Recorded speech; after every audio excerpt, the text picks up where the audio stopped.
At the time of filming, it has been 1 month since Tomodachi Life Living the Dream released, and I think that's a good amount of time to take a closer look at it now that the launch hype is down. Yeah, it's entertaining to see a character from Thing I Like interact with other character from Thing I Like, but how entertaining exactly? From day 1 to month 1, is it actually good, or was it all a dream? If you've never made a Mii before, then you simply aren't real. The Mii Maker has much more options than before, thanks to Nintendo noticing that people prefer making their favorite fictional characters as opposed to Janet from Resident Services. It's different from the one in Miitopia, however. You get to draw on the Miis directly instead of having to deal with that shape bullshit. Though Miitopia does have bonuses that Tomodachi Life doesn't, like specific eye settings, true color picking, and transparency. Still, this Mii Maker gives you a lot of freedom. You can make pixel-perfect recreations of characters, or at least their face. And after a bit of tootling, I made this placeholder to show off Mii creation. We'll call them Standby. You then give the Mii their characteristics. Most of the previous options are here, like height, weight, voice, but then we got some new pages. Pronouns and dating preferences are very nice to have. Inclusion is epic. They've also added Mii relations, most of which deter certain Miis from falling in love. This way there isn't any accidental incest. Now that Stan's fully made, let's check on him. Here's Stan's home. It ain't much, but it's also not interesting. Now the UI was 2 screens that had to be turned into 1, and I think they did a pretty alright job. That is until you have to give the Mii something specific, in which case this is the worst f***ing interface of all time. You can gift the Miis either food, clothes, or treasures. These can level up the Mii depending on how much they like them. Let me just say, it's really f***ing funny that it's just a PNG that moves. That's comedy. When a Mii is leveled up, you can gift them either a modeled interactive treasure, a catchphrase, or a new addition, a little quirk. I really like the little quirks. They truly make each Mii feel ever so slightly different from one another. I do think the selection could be added onto, as right now it's pretty sparse and some quirks are a bit too similar to others. You can still decorate the Mii's home, which if you remember are separate houses, all of which need to be placed on the island. And speaking of, I think it's time to introduce Stan to the island.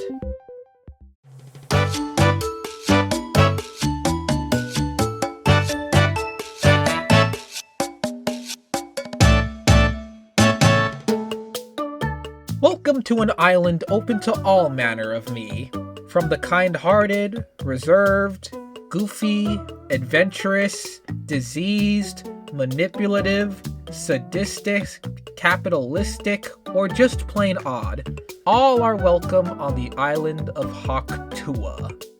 Let's get those that I know in real life out of the way. There's me, obviously. Then there's my fishing buddy Kazoo. There's Isabelle from Resident Service. And of course, I couldn't not add my assistant. Now then, the Mii relationships are kinda simple. You introduce them to each other, then when they do want to be friends, they ask for a topic to bond over. The Miis will talk about anything. Any object, person, or topic imaginable. Just type it in like Mad Libs.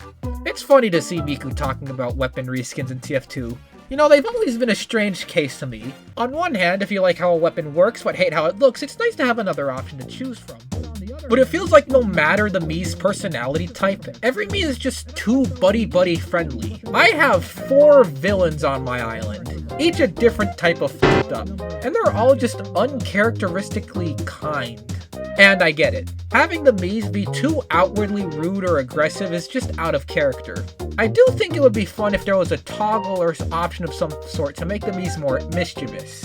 But if one Mii finds that other special Mii, they'll want to date, and eventually marry. Of course, Miis won't always reciprocate those feelings, in which case. But if they do get married, they'll eventually want to have kids. Any Miis born from a couple inherit some features and even little quirks from their parents when they're born, and I find that really cute. They also inherit face paint, which makes the reveal cutscenes really funny. I just want to say, it's insane how lucky I was when Remy Fortnite got N Murder Drone's Mpreg and the kid came out basically perfect, when most kid Miis I see are f***ing heinous. Anyways, here's my cool murder drones OC, Renee. Please do not steal. But enough about Mii's. Let's talk about the much more important feature of the game, the island. The island is much more prominent, being where the Mii's will actually be and where you'll spend about half the game. Here you'll see them walk around, use their treasures, or interact with items that you've placed down. There are, of course, the prominent buildings still. You got the markets for food, clothing, island, and home decor. Food and clothes reset daily, while home decor is weekly. And no, you cannot time travel to speed up the process. You're gonna take this cozy game one day at a time, and you're gonna like it! Then there's the outlier, the daily market. The morning sells discounted food, afternoon sells discounted clothing, and the evening gives you a mystery bag filled with 3 random things. Pickle? Nah, man. No damn pickle. Pickle, man. What's wrong with pickle, bro? No, pickle, man. Pickle? No, good. No, pickle, no. What no? The restaurant and Ferris wheel are places for cutscenes and a few rare mini-games. Photopia lets you take candids of your Mii's. The news station gives daily news reports, which are always pretty amusing. It's hard not to crack a smile at these dumb jokes.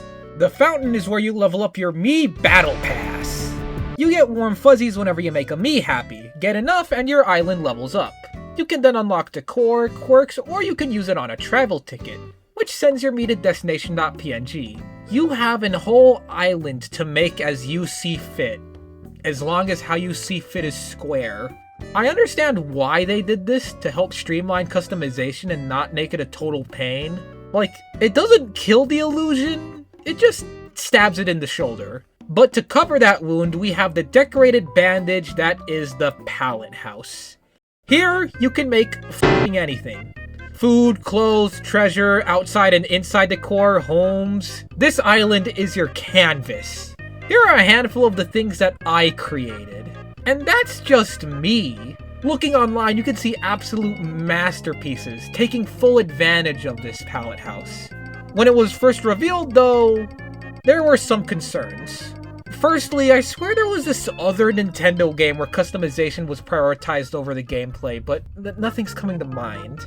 However, I'd argue that unlike that mysterious game, I swear its tip is on my tongue. What gameplay are you even replacing with Tomodachi Life? Aside from the mini-games every once in a while, you're kinda just watching your Mii's do things.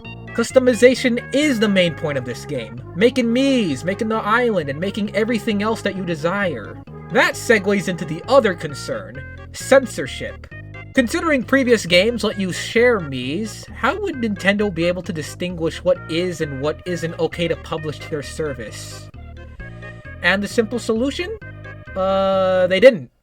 This game has no online connectivity. Any treasures, decor, and most importantly Mii's that you want on your island, you have to make yourself.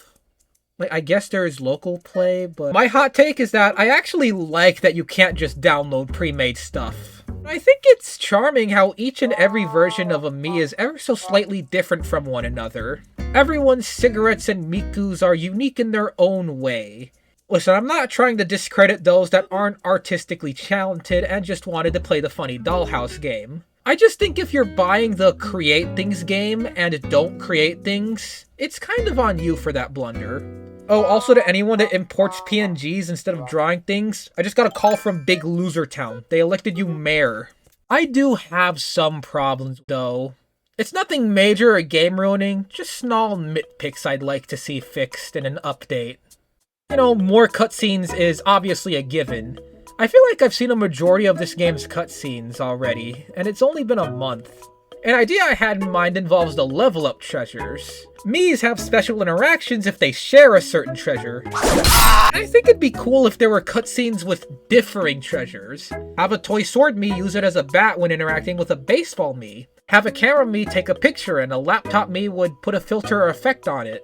Have a dance battle between a ballet and street dance Mii. There's so much more that they could do with this. A more fountain unlocks would be nice, as you kinda just get everything at level 80, so some extra rewards and incentives would be great. I'd also like an update to the Mii Maker to add heterochromia and drawing above bangs, that sort of thing. But you know, even if the game was left in this state, no future updates, I still think it's great. Is it Game of the Year? It's absolutely up there, but like I just started Mugenics, so I'll have to get back to you on that. But the bigger, more important question is, did it live up to the hype? And honestly, yeah, it did. At least for me. Even with the removal of me sharing, I've seen ludicrous screenshots of characters having the stupidest interactions. And isn't that what Tomodachi life is all about? Thank you for tuning in. I've been your host, E Grandiose, and I think I'll go enjoy island life now. Have a grand night, folks.